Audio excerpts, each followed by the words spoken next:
నాకు చాలా ఆనందంగా ఉంది. ఎందుకంటే మన సోదరుడు తమ్ముడు మెహర్ బాబా చిన్నప్పటి నుంచి కుటుంబం అందరూ కూడా బాబా ఫోల్డ్లో ఉన్నవారు.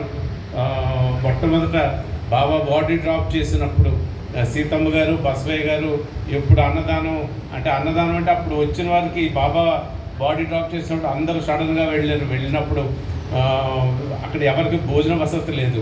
అప్పుడప్పుడు నగర్కి వెళ్ళి అన్నీ కొని తెచ్చి అక్కడ వండి పెట్టడం. అప్పటి నుంచి మొదలైన అంటే బాబా బాడీ డ్రాప్ చేసిన తర్వాత బాబా ఉన్నప్పటి నుంచి ఉంది. అప్పటి నుంచి ఇది ఇలా కంటిన్యూ అవుతా కుటుంబం అంతా కూడా బాబా సేవలో ఉన్నవారు. మరి తమ్ముడు చాలా తెలివైనవాడు.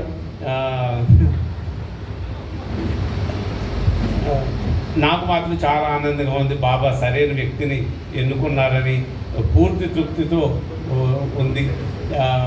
ఎందుకంటే మరి అక్కడ మెహరాబాద్లో మరి బాధ్యతతో పాటుగా ఇది కూడా చేయాలంటే అస్మాన్ రావడం వెళ్ళడం అది కుదరదు కనుక మరి తమ్ముడిని మెహర్ బాబాని ఎన్నుకోవడం అందరికీ ముఖ్యంగా ఏంటంటే అందరికీ యాక్సెప్టెన్స్, ఎక్కడా కూడా నో అన్నది లేదు.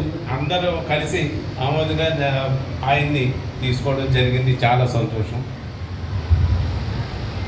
ఆంధ్ర సెంటర్ అంటే ఎంతో ముఖ్యమైనది. ఎందుకంటే ఇక్కడ ఆంధ్రాలో తప్ప అంటే అప్పుడు రామకృష్ణ గారు ఇంతకుముందు చెప్పారు, బాబా ఎప్పుడు ఆంధ్ర సెంటర్ అని పేరు పెట్టారో అప్పుడు ఆంధ్రప్రదేశ్ లేదు, తెలంగాణ లేదు. అది నిజాం ప్రభుత్వం, ఇది మద్రాసు స్టేట్ కింద ఉండేది. కానీ బాబాయే ముందుగా ఆంధ్ర సెంటర్ అని పేరుని సూచించారు.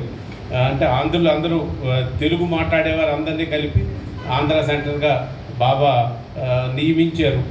దాని వివరాలు కూడా ఇప్పుడే మన సోదరు రామకృష్ణ గారు వివరించారు.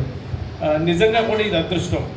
ఎందుకంటే Andhra is my head, Ameerpur is my heart అన్నారు బాబా.